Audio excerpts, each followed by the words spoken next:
Why do certain disappointments stay with a person for years, while others quietly fade away? Why can a single betrayal reshape the way someone sees trust, people, and even themselves? And why does life sometimes feel as though it keeps presenting the same lesson, wearing different faces, arriving through different people, but carrying the same message beneath it all?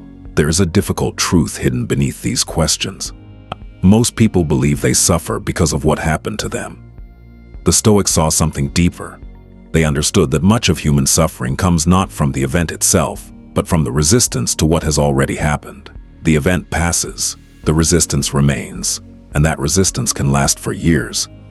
When life refuses to cooperate with expectations, most people assume life is working against them. But expectations are not facts. They are assumptions, deeply held beliefs that loyalty should be returned, effort should be rewarded, and kindness should be recognized. These beliefs feel reasonable. Over time, they stop feeling like expectations at all. They start feeling like certainties. The problem begins the moment reality refuses to confirm them.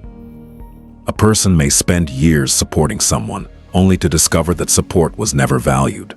They may act with integrity and still watch less principled people move ahead.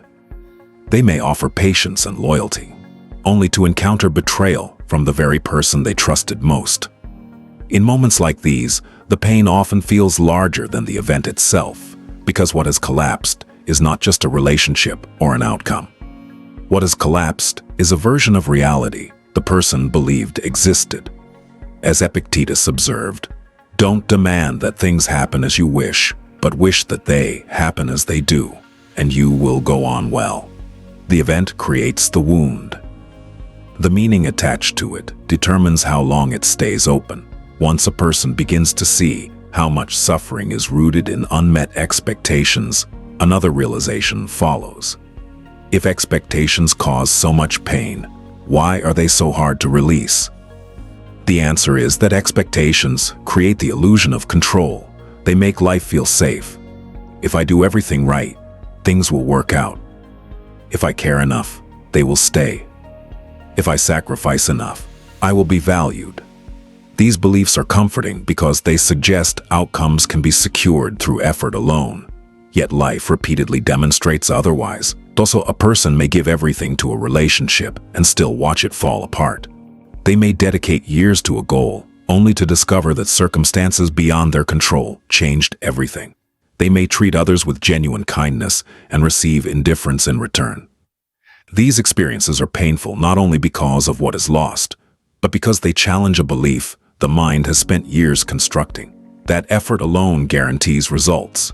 The Stoics understood this with remarkable clarity.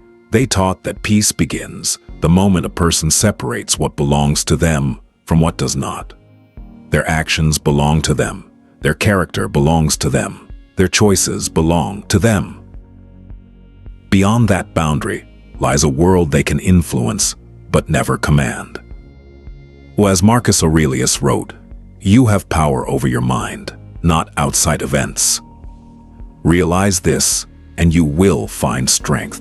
There is another layer to this suffering that rarely gets examined. The habit of living inside imagined futures, rather than the present moment.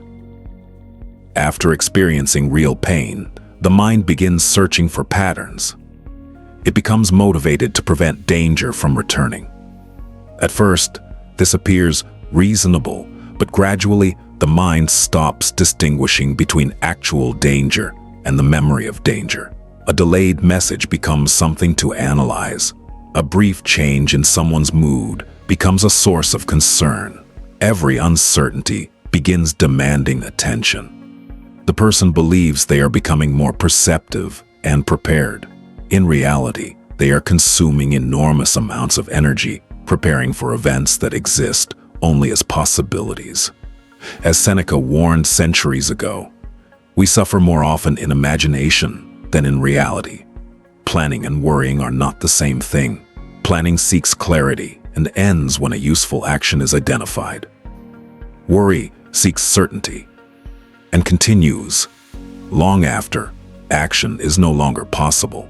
One prepares a person for what may come. The other keeps them emotionally invested in futures that do not yet exist. There is one final consequence that many people fail to recognize until it has already become part of their personality. After enough pain and enough anticipation, the mind begins building armor. Emotional distance, independence, humor as a shield, relentless busyness. These strategies serve a purpose in the beginning. They help people recover, adapt, and keep moving forward. But what begins as protection can slowly become limitation. The person no longer uses the armor when necessary. They start wearing it everywhere, and the very defenses designed to prevent suffering begin creating a different kind of suffering altogether, a quieter, more invisible kind. The kind that comes from never fully trusting, never fully opening, never fully living. Emotional distance and emotional strength are not the same thing. Strength allows a person to remain open while accepting uncertainty. Distance avoids uncertainty by avoiding openness altogether. One creates resilience. The other creates separation. Life does not become easier because pain disappears.